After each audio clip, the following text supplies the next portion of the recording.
Assalamualaikum warahmatullahi wabarakatuh. Perkenalkan, nama saya Ilyana Zuhaira Nasrina. Di sini saya akan menjelaskan tentang bab 4 perilaku organisasi, yaitu emosi dan suasana hati. Apa yang dimaksud dengan emosi dan suasana hati? Afeksi yaitu kisaran yang luas dari perasaan yang dialami seseorang. Emosi yaitu perasaan intens yang diarahkan pada seseorang atau sesuatu. Suasana hati yaitu perasaan yang cenderung kurang intens dibandingkan emosi dan kurang stimulus kontekstual. Membedakan antara emosi dan suasana hati. Emosi adalah reaksi pada seseorang atau melihat seorang teman di tempat kerja mungkin membuat Anda merasa gembira, atau suatu peristiwa berhadapan dengan seorang klien yang kasar mungkin membuat Anda merasa frustasi. Sedangkan suasana hati biasanya tidak diarahkan pada orang atau peristiwa, namun emosi dapat berubah menjadi suasana hati saat Anda kehilangan fokus pada peristiwa atau objek yang memulai perasaan itu, dan sebaliknya. Suasana hati baik atau buruk dapat membuat Anda lebih emosional dalam merespon sebuah peristiwa.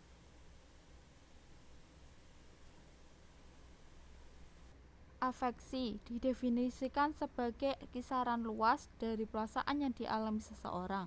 Afeksi dapat dialami dalam bentuk emosi atau suasana hati. Emosi 1. Disebabkan oleh peristiwa spesifik. 2. Sangat singkat durasinya. 3. Spesifik dan banyak emosi spesifik seperti amarah, takut, kesedihan, kebahagiaan, jijik, dan terkejut. 4. Biasanya diikuti dengan ekspresi wajah yang jelas. 5. Berorientasi tindakan. Suasana hati 1. Penyebabnya seringkali umum dan tidak jelas. 2. Bertahan lebih lama dari emosi atau jam atau hari.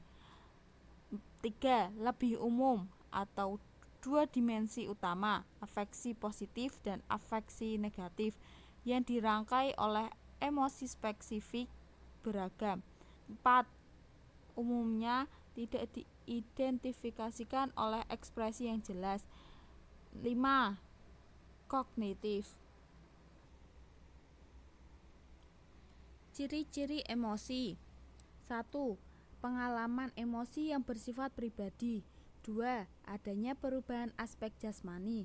3. Ekspresi. 4. Motif. Perkembangan emosi. Individu berkembang dan perkembangannya meliputi semua aspek kepribadian termasuk emosi.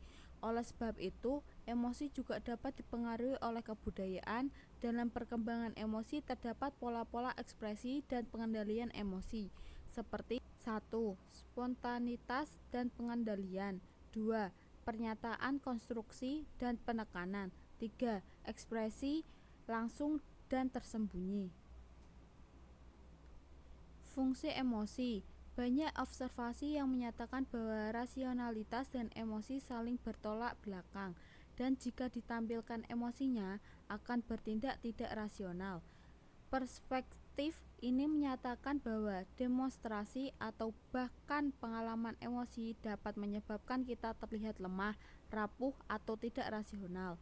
Meskipun demikian, riset semakin menunjukkan bahwa emosi sebenarnya penting untuk penalaran rasional. Suasana hati. Salah satu cara mengklarifikasikan emosi adalah dengan bertanya apakah ini positif atau negatif.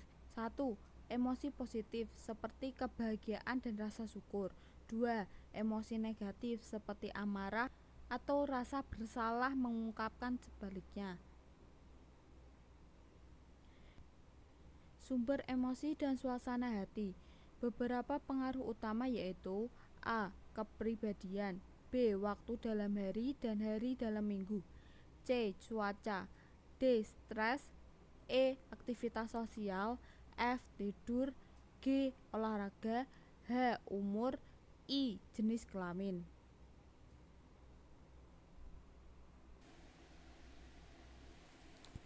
Teori peristiwa afektif menunjukkan bahwa pekerjaan bereaksi secara emosional pada hal-hal yang terjadi di tempat kerja.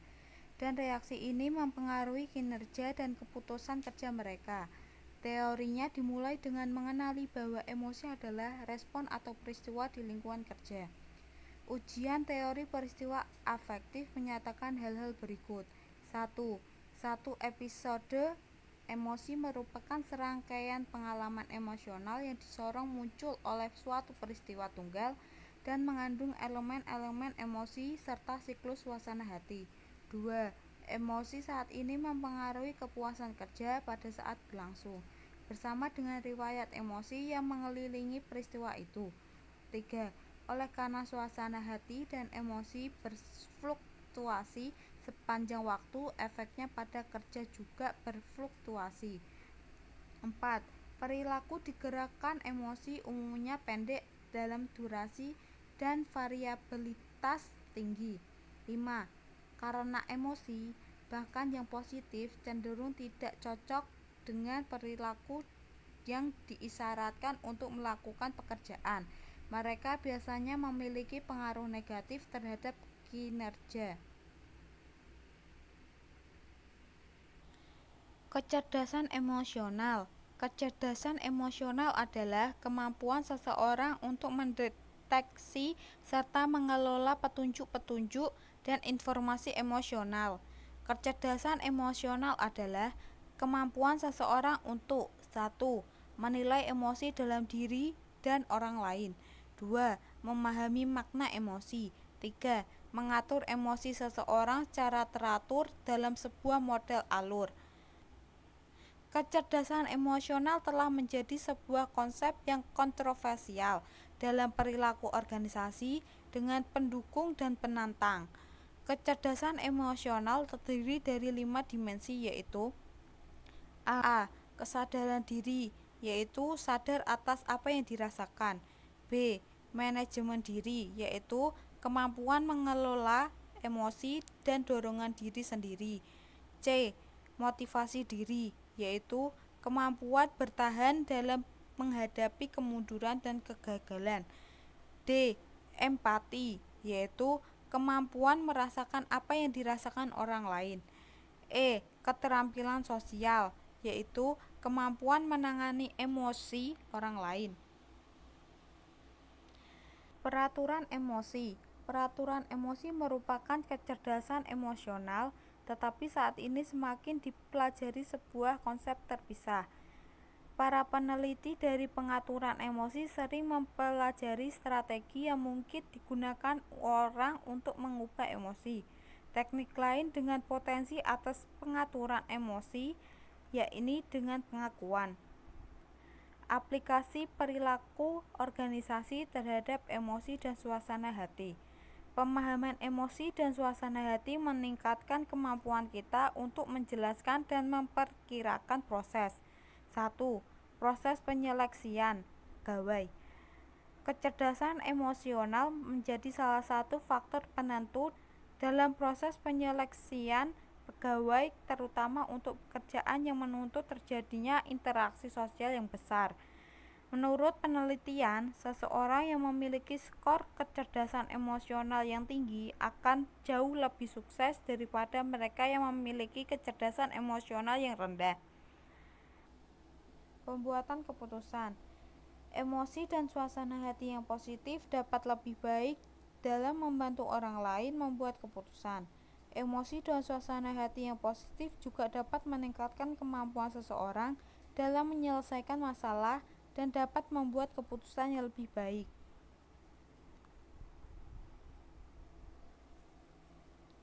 Kreativitas. Salah satu tujuan pemimpin yang baik adalah untuk memaksimalkan kreativitas pegawai-pegawainya. Kreativitas dipengaruhi oleh emosi dan suasana hati. Ada 2 opini tentang hal tersebut. Yang pertama, orang yang sedang good mood biasanya lebih kreatif daripada orang yang sedang bad mood.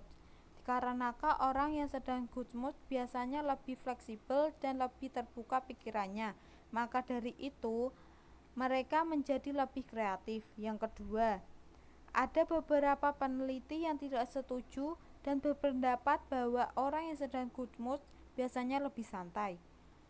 Motivasi. Orang yang dalam emosi dan suasana hati yang lebih baik biasanya lebih membantu rekan kerjanya dan merasa lebih baik akan diri mereka sendiri.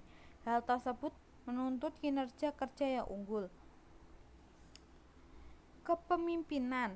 Pemimpin yang mempunyai tujuan inspirasional menghasilkan optimisme kerjasama dan etuisme yang lebih baik pada pegawai-pegawainya, yang menuntut terjadinya interaksi sosial yang positif terhadap rekan kerja dan pelanggan.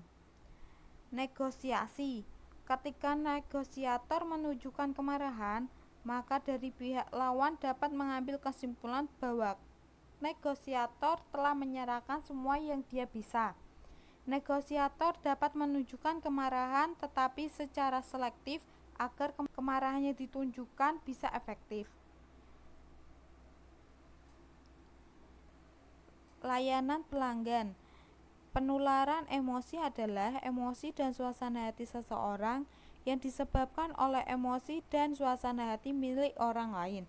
Ketika seseorang menunjukkan emosi dan suasana hati yang positif terhadap orang, maka kebanyakan orang tersebut akan membalas dengan emosi atau suasana hati yang positif pula. Sikap kerja. Biasanya emosi dan suasana hati yang positif di jam kerja dapat mempengaruhi emosi dan suasana di luar jam kerja. Dan begitu pula terhadap emosi dan suasana hati yang negatif. Tetapi emosi dan suasana hati negatif seseorang saat jam kerja bisa kembali menjadi emosi dan suasana hati yang positif saat jam kerja istirahat. Perilaku kerja yang menyimpang. Seseorang yang memiliki emosi dan suasana hati negatif cenderung melakukan penyimpangan perilaku bekerja dalam jangka waktu pendek, seperti bergosip atau bermain handphone. Sifat iri adalah salah satu penyebab terjadinya penyimpangan perilaku kerja. Keamanan dan cedera dalam bekerja. Seseorang yang memiliki emosi dan suasana hati yang negatif cenderung merasakan cemas sehingga tidak mampu untuk melindungi diri dari bahaya dan merasakan bahwa dia akan tetap terluka meskipun sudah berusaha untuk melindungi diri, atau mungkin dia akan panik atau membeku ketika dihadapkan dengan situasi yang mengancam.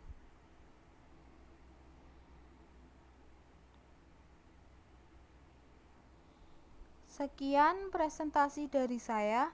Bila ada kesalahan kata atau kesalahan teknis mohon dimaafkan. Wassalamualaikum warahmatullahi wabarakatuh. Terima kasih.